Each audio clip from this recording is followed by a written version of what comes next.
So this video is about the proposed balance of Starfinder 2e as we see it in the playtest.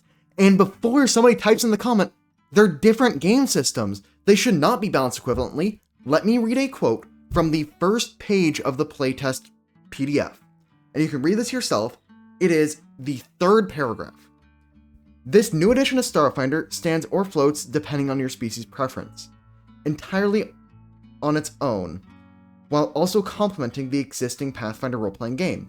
The Starfinder team's goal here is complete compatibility between systems. This means that we expect to see parties of adventurers where classic fighters and wizards play alongside soldiers and witch-warpers. Pretty drift, huh? In the same way, Starfinder gives game masters more content control than ever before by allowing immediate use of existing hazards and monsters from the Pathfinder line without any finicky retooling or rewording. If you want to put a Mirage Dragon into your Starfinder game, all you need to do is pull out the Pathfinder monster core and run it from the book. So, with that, me having concerns about the balance of classes compared to Pathfinder classes is legitimate. These are meant to be played side by side, at least wholesale in terms of exact classes, as per the text of the playtest document. So, what I'm going to say here is actually feedback that Paizo is wanting to listen for. And you are fine to disagree with me. You can tell me that you think I'm wrong. I'm just going to think I'm right because, of course, it's my opinion. And opinions can differ. And I could be wrong after playtesting the system more. It is a different engine and the range-focused meta will make casters weaker, and I'll get into that.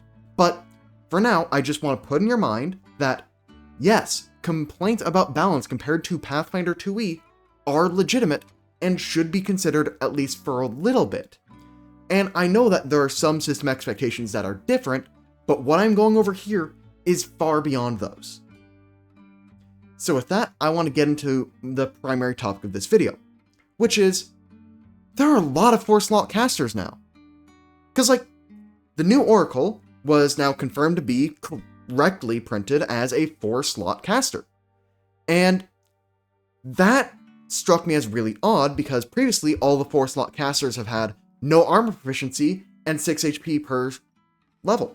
And that means that now with Oracle coming out, there's less reason to be a sorcerer, and now we're seeing 2 more classes come in with 4 slots as spontaneous casters with 8 HP and light armor from the Starfinder playtest. And I think this is a sign that casters having 4 slots will now be a more regular occurrence. And I want to discuss what that means for the health of both games right now. And also, because I know somebody's going to mention this in the comments, in the playtest version of the Animist, which is going to be printed in the War of the Immortals book, its playtest variant had it become a 4-slot caster eventually as it levels.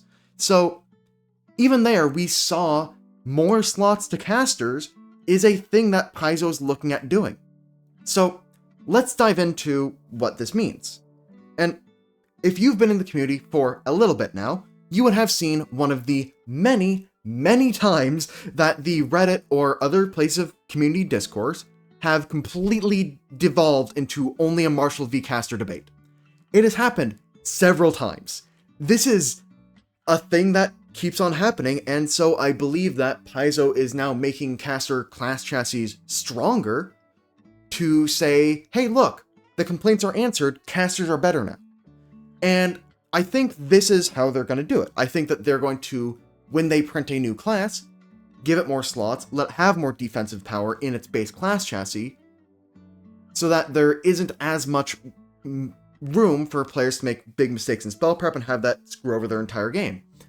Which is fine, but also lets players like me that know the game really well start to really break these casters. Because now I have near indestructible units, because they can self-heal, that can also provide all this utility at as high of efficiency as a squishier caster would. So why would you play a squishier caster? And that's really what I want to dive into, because I think that this overall design trend of giving casters more slots is actually going to be a thing that we see repeated throughout the future. And so, now we can get into discussing what this means for the meta as a whole.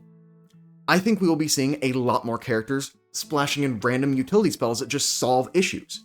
Because, after you signature spell heal or signature spell soothe, you really don't have any issues finding uses for all your spontaneous slots. And we're seeing a lot of spontaneous casters that have 4 slots now, so we're going to be seeing a lot of, oh, I have a signature spell soothe, so now all of my other spells can be random utility or my 1 damage spell that I have that auto-heightens, and they're just going to solve a ton of issues outright, because, well, they have more spells to prep with, and they have more slots to burn them on, so you might as well take things that are maybe a little less efficient generally, but completely dominate in the scenario they're good in. So I think we're going to see more of that type of thing get prepped. I do understand why Paizo does not want to print a 6 HP per level, like, unarmored caster. I get it. And it's because in a game where everybody has a powerful range attack, there is no safe space for them to stand anymore. And so in order for them to be useful, they need to be so dominatingly strong that they basically turn the game to Rocket Tag. And Paizo does not want the game to become Rocket Tag. So, as such, casters in Starfinder 2 will be a bit bulkier. We didn't see any 6 HP classes in Starfinder 2. And I think that was intentional because they didn't want characters to become Swiss cheese as soon as they roll initiative. So I like the idea of casters in Starfinder 2 are more bulky. I don't like how the new trend of giving every caster more slots pushes Sorcerer out of its niche, pushes Wizard out of its niche. I think it was acceptable when Cleric did it, because Cleric had that as like their whole thing, really. And they were still a cloth armor caster unless they got rid of some of their spellcasting progression, and I think that's a fair trade-off. But these new casters aren't giving anything up for that. They have gimmicks that I think are as strong or stronger than the casters we've seen before, in addition to having more slots. So I think this is a straight power upgrade compared to the things that came before, aka power creep. And again, I think they have good design reasons for this, as in casters were commonly associated with being weak, so they want to make casters stronger. And they also wanted to make sure that casters don't die in Starfinder 2, and they want to make that new player experience better, so all this, and giving more slots is a way to give like more of a safety net with spell prep, and I get it. I get that there are good design reasons for this. That does not mean I have to like it, and I think that there are other ways they could go about this. There's other unexplored design space for casters, because if the issue is new players are having issues making sure all their spells are useful, and you already have classes that have the gimmick of more spells, I think that a solution could be give casters more interesting abilities. And I'm going to point to the Oracle's Cursebound actions, because like, if those were really dialed up to 11, and such, I think that that would be incredible, because now you aren't relying entirely on reading all the spells in the game and using them super optimally, because now you have this other resource you can pull from. And these other abilities you can use that are magically based, so they still feel castery, and you can give classes a different feel based on those special abilities and put more power budget into feats, into interesting features that do cool stuff.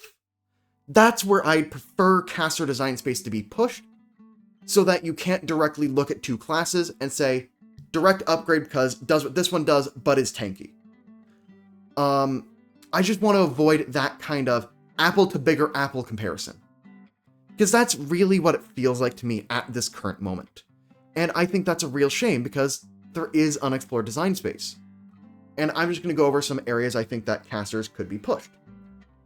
The first one I want to do is interesting ways to meet a condition in combat to get a temporary focus point back.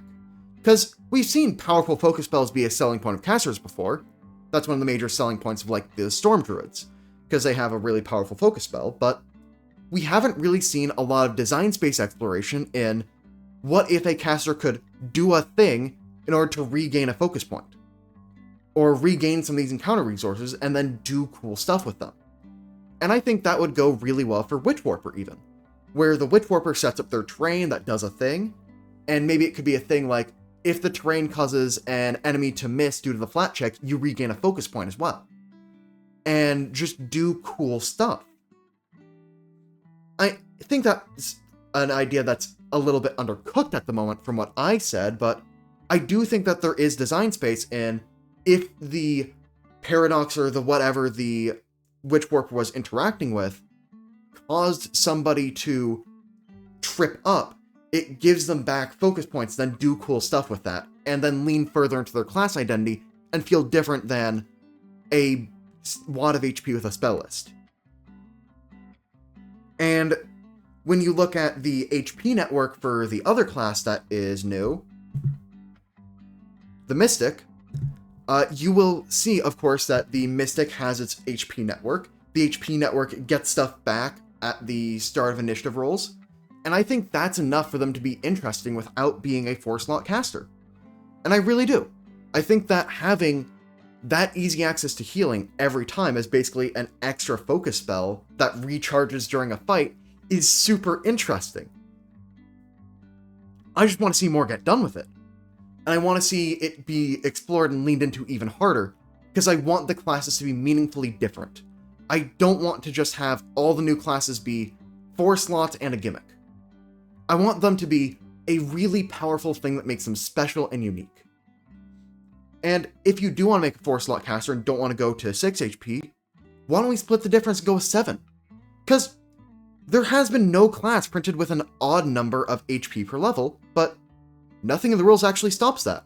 It's just an aesthetic thing that was a holdover from being a D6 or a D8 or a D10 or a D12 class in D&D 3rd edition to 3.5 to Pathfinder to whatever, and that kind of got grandfathered in from the previous games, but with Starfinder 2, I think it'd be really cool to have 7 HP casters and some 9 HP fighting characters and just other stuff that's a little bit slanted compared to what we'd expect. I think that'd be really cool, and I kind of wish that more design space was explored other than, what if we gave more casters 4 slots? And the reason I'm saying that is, of course, I want to see things that are more different from each other, and I like it when choices matter. And I think class choice should be one of the most important choices in the game, and if everybody is a 4-slot caster, I think that'll eat up a lot of power budget, and lead to classes feeling more samey. So, that's at least my take on the topic. Yeah, feel free to disagree with me down below or discuss this idea further. It's just that I didn't want to just kind of like sit by and let 4-slot caster become very normalized. Because I think that would be unfair to the classes that have to give up a lot of stuff to be 4-slot casters. Yeah, that's my hot take. That's the video. Have a good one.